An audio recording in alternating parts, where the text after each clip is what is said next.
Bonjour à tous, bonjour à toutes, bienvenue sur Tu joues ou quoi pour cette nouvelle vidéo. Aujourd'hui on ne va pas vous présenter un jeu mais on va vous présenter notre sélection de Noël avec My Catwoman. Salut à tous, ça me fait plaisir de partager cette vidéo avec toi. Ben ouais, c'est cool, donc en fait on va parler de différentes catégories. On va avoir la catégorie enfant, la catégorie Familial. voilà, familial plus, et la catégorie expert. Et enfin, on va terminer par un coup de cœur commun pour un jeu de cette année. Et puis, j'espère que cette sélection va vous plaire et va éventuellement vous donner envie. Eh bien, allez, on commence tout de suite par My Catwoman avec ton jeu pour la sélection enfant.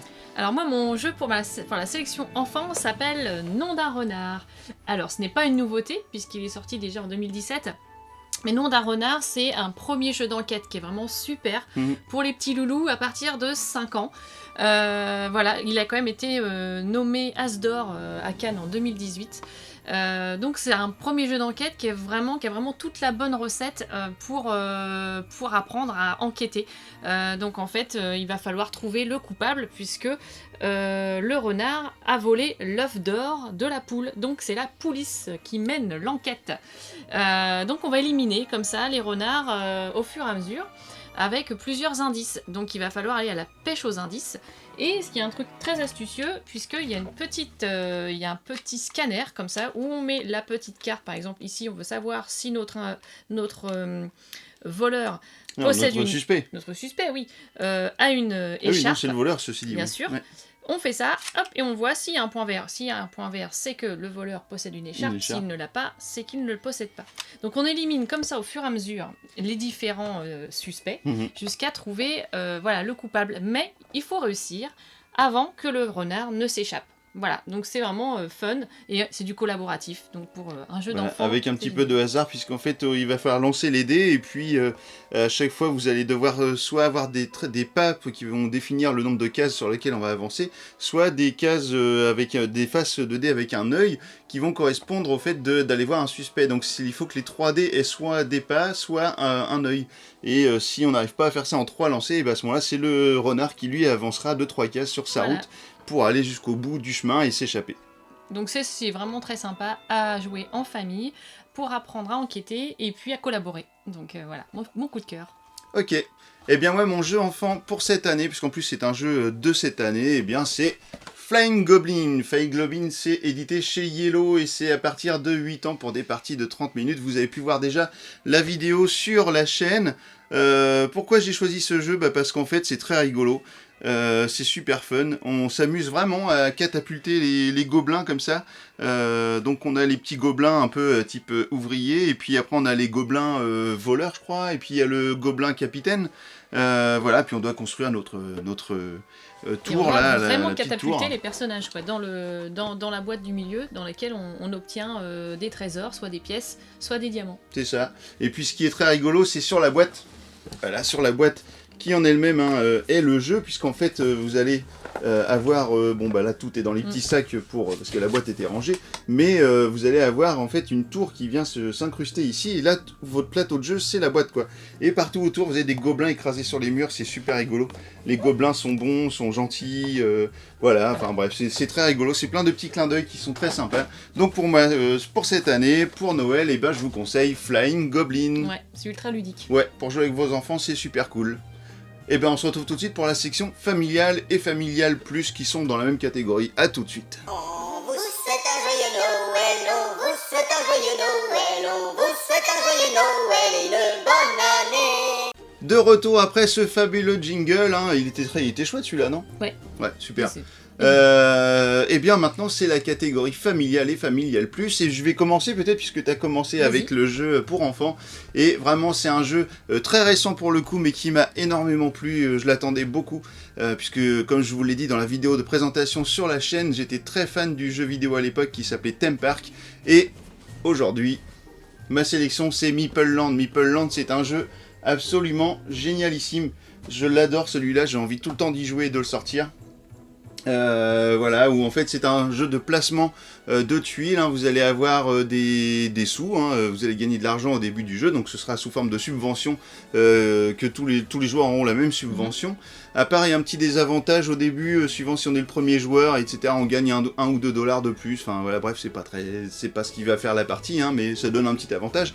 Et donc en fait, vous allez acheter des manèges, et vous allez les placer comme ça sur votre parc, sur votre terrain, et vous allez devoir les placer le mieux possible et répondre à certaines conditions parfois pour accueillir certains visiteurs qui seront peut-être gourmands, qui auront envie d'aller aux toilettes ou qui auront envie d'acheter un souvenir.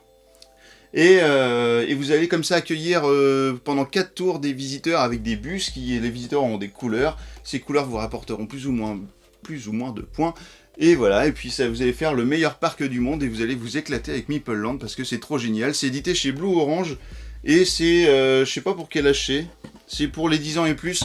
Là pour le coup 10 ans et plus c'est bien ça, ouais, parce que ouais, faut anticiper pas mal de choses. En dessous, je pense que c'est compliqué, et puis surtout vous allez devoir faire les petits chemins, là, vous allez devoir toujours suivre les petits chemins, essayer qu'il n'y ait pas de chemin qui arrive nulle part, sinon ça vous enlèvera des points. Ouais, c'est assez casse-tête quand même pour faire un puzzle cohérent, et puis anticiper les arrivées de bus pour que ça corresponde avec les personnages dont on a besoin. Ouais. Donc voilà, et puis c'est bien de jeter un coup d'œil à ce que font les autres aussi, ce qui est pas forcément évident non plus si on est trop jeune, je pense. Carrément. Donc Meeple Land, voilà, pour moi c'est le jeu de l'année, en tout cas c'est ma sélection de Noël pour le côté familial, hein. Donc c'est pas enfant parce que comme je vous le disais, hein, en dessous de 10 ans c'est un peu chaud, mais par contre avec des enfants au-dessus de 10 ans, vous allez passer des super après-midi de confinement. Ou pas, on verra bien dans quelques aussi. jours, ou de fête. Alors, pour ma part, c'est un jeu, pareil, édité chez Blue Orange, c'est Papy Winchester. Donc ça, c'est aussi un jeu familial. Tiens, c'est vrai, les deux jeux sont chez Blue Orange. Et ouais, c'est sur Blue Orange, voilà. Donc celui-ci, il est un petit peu plus, pour un public un petit peu plus jeune, à partir de 8 ans. Pour 3 à 5 joueurs. Ce jeu-là, c'est un jeu d'enchères. Et ça, c'est vraiment sympa parce que du coup, les enfants aussi, ils apprennent à manipuler l'argent. Il y a Enfin, faut savoir compter quand même. Oui, faut savoir compter, mais à partir de 8 ans, logiquement, c'est bon. Ça devrait aller.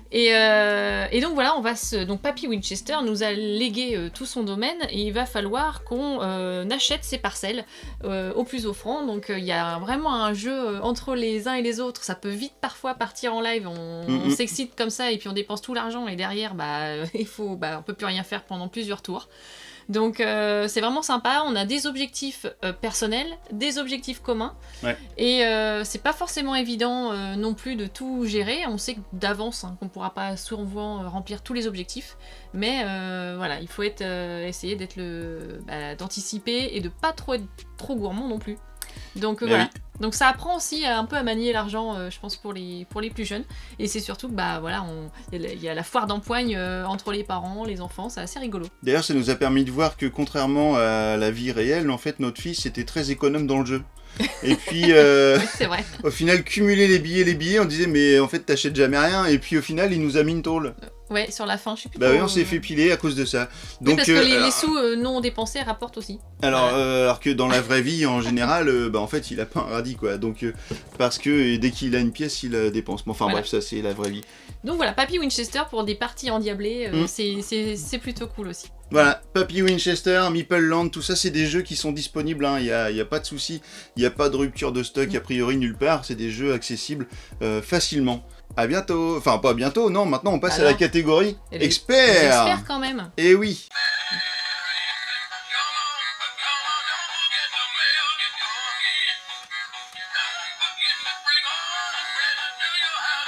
Voilà, de retour après ce magnifique jingle. Il était encore mieux celui-là, non? Encore mieux, je pense qu'on va se recycler en fait. Ah, il était super cool ce jingle. Vous nous direz d'ailleurs dans les commentaires si vous avez trouvé les jingles super. Et puis, voilà, on vous répondra, on vous fera un bisou et tout ça. Donc, on arrive à la catégorie expert. Alors attention, ça rigole plus là maintenant. Voilà. Donc, pour ma part, moi qui suis une grande fan de jeux d'enquête, je vous propose Détective. Détective, un jeu d'enquête moderne de chez Yellow. Alors, il est sorti déjà il y a un petit moment, mais il y a des extensions qui sont sorties. Il y a eu LA récemment. Il y a Détective saison 1 qui vient nouveau de sortir, donc je ne les ai pas. D'ailleurs, petit mot pour le Père Noël, parce qu'effectivement, ça va être sur ma liste. Donc en tout cas, ce jeu, voilà, j'adore les jeux d'enquête, style Sherlock Holmes, Chronicles of Crime, tout ça. Mais celui-ci, franchement, il est en haut du panier parce que, voilà, on fait partie d'une... C'est très immersif aussi. Très immersif. On fait partie d'une société qui s'appelle Antares et dans laquelle on va donc enquêter, mais aussi grâce à notre PC, on va pouvoir accéder à une base de données, la base de données d'Antares, et du coup on va pouvoir rentrer au fur et à mesure nos preuves, donc que ça soit des traces, de l'ADN, des empreintes, etc. En fait, c'est un site internet un petit peu à l'image d'un site... comme si on était sur un site un peu interne du FBI ou ce genre de choses, et en fait on rentre des indications. Ouais. On a une base de données et on peut recouper les indices, et c'est vraiment super bien fait. Donc sinon il y a des cartes, on récupère des cartes au fur et à mesure, et donc il y a 4 enquêtes au total, 5 enquêtes qui sont indépendantes, mais qui peuvent avoir des points communs, ce qui fait que parfois on récupère des cartes dans certaines enquêtes qui vont nous servir plus tard. Donc du coup ça se joue aussi comme une campagne. Donc c'est vraiment super, et la première enquête, pour pas tout dévoiler, mais nous fait replonger dans la Deuxième Guerre mondiale notamment, et on va aller rechercher même des choses sur internet en vrai, c'est-à-dire qu'on peut aller choper des infos sur Wikipédia, etc., qui vont nous servir. Et c'est ça la force du jeu, parce que vraiment ça mêle des faits réels à complètement un scénario inventé, quoi. Et voilà, moi ça j'ai vraiment d'ailleurs adoré. ça nous amène souvent à dire, parce que ça nous arrive souvent de dire ça, c'est que en jouant on se dit mais en fait les mecs qui font ça ils sont complètement tarés, quoi. Et c'est vrai, hein, Oui. quand tu joues à ça, alors moi j'y joue pas parce que je suis vraiment pas trop fan d'enquête, donc c'est plutôt avec ta cousine, mais c'est vrai qu'on a tendance souvent à se dire sur des gros jeux comme ça, des jeux qui sont vraiment hyper canons, de se dire mais les mecs qui font ça ils sont barjots, quoi. C'est un truc de fou, quoi. Souvent on se le dit dans, je sais pas, dans Gloomhaven ou dans ce genre de trucs qui sont des imaginations débordantes. Ouais, et voilà, donc on rentre dans l'univers totalement. Les enquêtes sont quand même entre 2 à 3 heures, hein. Faut se prévoir une bonne soirée ou une bonne après-midi, mais plutôt voilà, en soirée tranquille, il faut de la concentration. Si vous avez des enfants, bah voilà, vous attendez qu'ils soient couchés. Eh bien moi c'est pas un jeu qui est sorti cette année, mais par contre il va y avoir une extension, et d'ailleurs c'est la première extension qui va sortir cette année. C'est un jeu de chez Bombix, et ce jeu s'appelle Imaginarium. C'est la manufacture des rêves, voilà. L'Imaginarium, la manufacture des rêves, c'est un jeu de Bruno Catala, donc qui est un des plus grands auteurs peut-être de jeux. Alors il n'était pas tout seul là-dessus, hein, il était avec Florian Siriex. Donc le Bombix sort une extension qui a l'air absolument géniale, dans pas longtemps, je crois que c'est pour décembre, hein. Donc si j'arrive à récupérer l'extension, je ferai une vidéo sur Imaginarium, et principalement donc sur l'extension, voir les ajouts et ce que ça peut changer. Donc vous ne trouverez pas de vidéo sur la chaîne pour l'instant d'Imaginarium, d'ailleurs pas non plus de détective, parce qu'en fait c'est compliqué de faire des chaînes, de faire des vidéos là-dessus sans spoiler, et puis du coup de gâcher l'expérience des gens qui seraient intéressés. Ouais. Donc puis en plus moi je connais pas trop bien tous ces trucs là, donc je préfère pas. Par contre Imaginarium c'est absolument génial, vous allez récupérer des machines qui seront cassées. Il va falloir les réparer et il va falloir les combiner. Il va falloir récupérer des ressources, donc il y a du charbonium, on a du bois, on a du cuivre, on a de l'or aussi, non, oui, je crois. Non, du cristal. Ouais, cristal. Du cristal. Ça fait un petit moment qu'on n'y a pas joué. Et puis en fait vous allez faire des actions. Alors ce qui est très malin dans ce jeu, c'est l'espèce de pendule avec 2 aiguilles qui permet de faire le choix d'action. Mais en fait, attendez, je vous le trouve.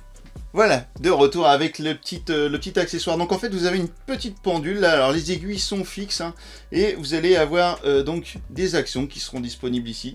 Et vous n'aurez pas le choix, vous allez avoir le choix de votre première action, mais pas le choix de la deuxième. C'est-à-dire que si par exemple je souhaitais faire cette action, donc c'est-à-dire avoir plus 3 de charbonium, donc soit je vais pouvoir mettre ça comme ça, l'aiguille comme ça, et à ce moment-là je serai obligé de faire cette action et celle-ci. ou alors je vais mettre les aiguilles comme ça et je ferai l'action quand même du charbonium, mais je serai obligé de faire celle-ci. Donc voilà, vous allez, et surtout que d'un Il y a tour des à l'autre, contraintes. tour à l'autre, vous n'allez pas pouvoir utiliser les mêmes actions. Les aiguilles vont être obligées de bouger. Donc voilà, c'est un jeu vraiment très très chouette, et puis les illustrations sont juste mortelles. Les personnages, figurines. les figurines sont... Chaque pion, c'est une œuvre d'art en fait. C'est vraiment des petites sculptures. Les figurines, voilà. On va essayer de faire comme ça. Voilà, les figurines, elles sont juste top. Alors en fait, c'est pas des figurines vraiment, hein, c'est des pions, c'est-à-dire que c'est notre pion qui évolue sur le jeu, mais c'est voilà, c'est Bah, des mini sculptures. c'est chouette, vraiment quoi. ça. Le jeu est vraiment très très beau. La mécanique est imaginative. Voilà, ça porte bien son nom en fait, Imaginarium. Ouais, on est vraiment dans du très beau jeu et du très bon jeu, parce que la mécanique est très chouette comme tu le dis, et puis les parties ne se ressemblent pas d'une partie à l'autre. En plus, on va aller chercher des petits inventeurs là, les petits animaux qui vont nous aider pendant la partie. Enfin voilà. C'est un Imaginarium, peu c'est un univers à la Burton, je trouve. Ouais, Tim Burton, ouais, carrément. Tim Burton aurait pu faire ce jeu, je pense, c'est complètement dans son truc. Et d'ailleurs, vous pouvez jouer à ce jeu en écoutant des musiques de Danny Elfman, puisqu'elles seront carrément dans le thème du jeu, quoi. C'est vraiment sympa.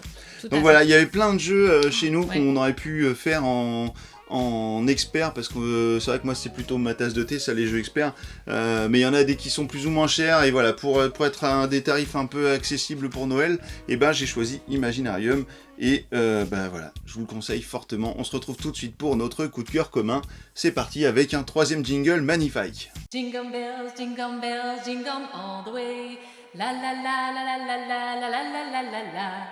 Et voilà, après ce magnifique jingle, nous voici de retour pour le dernier jeu qu'on va vous présenter pour Noël. Eh bien, c'est notre coup de cœur commun, puisqu'on a récupéré ce jeu. Alors, je dis récupéré parce qu'en fait, je l'ai pas acheté, on me l'a pas... c'est pas un éditeur qui nous l'a offert. En fait, je l'ai gagné lors d'un tirage au sort dans le bar-jeu Le Décalé au Havre. C'était une soirée organisée en partenariat avec les Chroniques des Meeples, avec Anga et Kiki. Un grand coucou à Anga et Kiki d'ailleurs en parlant d'eux. Ils m'ont encore donc, joué ensemble en vrai. Hein. voilà, et puis eux, c'est un compte sur Instagram, donc les Chroniques des Meeples. Et grâce à eux, donc nous avons gagné le jeu Parks. Parks, c'est un jeu chez Matago pour les 10 ans et plus. Et dans ce jeu, vous allez partir à la découverte des plus grands parcs nationaux américains. Et c'est une merveille. Tout fonctionne en fait dans ce jeu. La mécanique, les illustrations, Ouais. le thème, le thème en lui-même est vachement sympa. Ça fait voyager dans ces périodes de confinement, le fait qu'on peut pas partir. Puis on a eu la chance il y a longtemps maintenant d'aller découvrir un peu des parcs nationaux, donc ça nous parle d'autant plus. Et ouais, c'est notamment ça, on l'a vu. Hein. Ouais, l'Arche. Donc c'était pour notre voyage de noces. Oh. Oh, c'est trop mignon. Donc, d'ailleurs, petite anecdote, en fait, on est allé voir les séquoias géants, sauf qu'il y avait de la neige et qu'on n'a jamais vu un séquoia géant. Voilà. Bah oui, Ça, mais bon, on a c'était vu dommage. d'autres trucs, hein, on a vu le Grand Canyon. Voilà, bon bref. Donc Parks, ouais, c'est un jeu de Henri Audubon qui est vraiment très très beau. On va vous montrer quelques petites pièces. Alors déjà, ça c'est les rangements. Les rangements sont formidables. Enfin voilà, tout se range de façon nickel dans le jeu. On a des petits randonneurs qui sont tout mimi. Attends, je vais en Et montrer puis un. on a des ressources. Des ressources qui sont juste superbes, tout en bois. Ouais. Voilà, c'est vraiment un jeu écolo. Donc il va falloir aller chercher des ressources pour explorer un maximum de parcs nationaux. Et ça va être la course entre les randonneurs pour obtenir le plus de points. Il y a des photos aussi. Alors, elles sont toutes uniques. Hein. Il n'y en a pas une qui fait doublon pour les amateurs de bière. Et en fait, le principe, hein, c'est que vous allez avoir 2 randonneurs par joueur. Donc ça se joue jusqu'à combien? 5 joueurs. Et en fait, vos randonneurs vont évoluer sur un plateau avec des cases. Et vous n'allez avoir le droit que d'avancer. Vous ne pourrez jamais revenir en arrière. Et vous allez pouvoir utiliser qu'une seule fois une action, sauf en utilisant votre feu de camp, ce qui vous permettra de réutiliser... Non, c'est pas ça. Le feu de camp va vous permettre d'aller occuper une case qui est déjà occupée par un autre joueur. Voilà, sinon vous êtes obligé d'aller toujours sur une case vide. Donc là, on a des magnifiques parcs avec des ressources à aller récupérer. Bryce Canyon, tiens, un parc qu'on a visité aussi. Donc il faudra récupérer ces ressources pour obtenir le parc. Toutes les cartes sont magnifiques, voilà. Donc ça, c'est même pas des photos, c'est des dessins, c'est juste vraiment chouette. Donc la mécanique du jeu est simple. On peut jouer. Et en fait, ce qui est super intéressant, c'est qu'on joue à 2 ou à 5, ça n'a plus rien à voir la stratégie. C'est clair. Donc en fait, c'est... Et on peut y jouer aussi en solo, il y a un mode solo. Donc en fait, on s'amuse et on redécouvre le jeu presque à chaque partie, c'est ça qui est chouette. Si vous voulez en savoir plus sur Parks, vous pouvez regarder la vidéo de présentation des règles de Parks sur la chaîne. Et puis comme ça vous en saurez plus, vous aurez peut-être envie d'aller vous offrir ça entre amoureux par exemple pour Noël, parce qu'à 2 ça se passe très bien ce jeu là et c'est vraiment chouette. Et puis quant à nous on a fini notre sélection et on n'a plus qu'à vous souhaiter un joyeux Noël. Joyeux Noël. J'espère que la fin d'année sera bonne pour tous. Oh oh oh. Oh oh.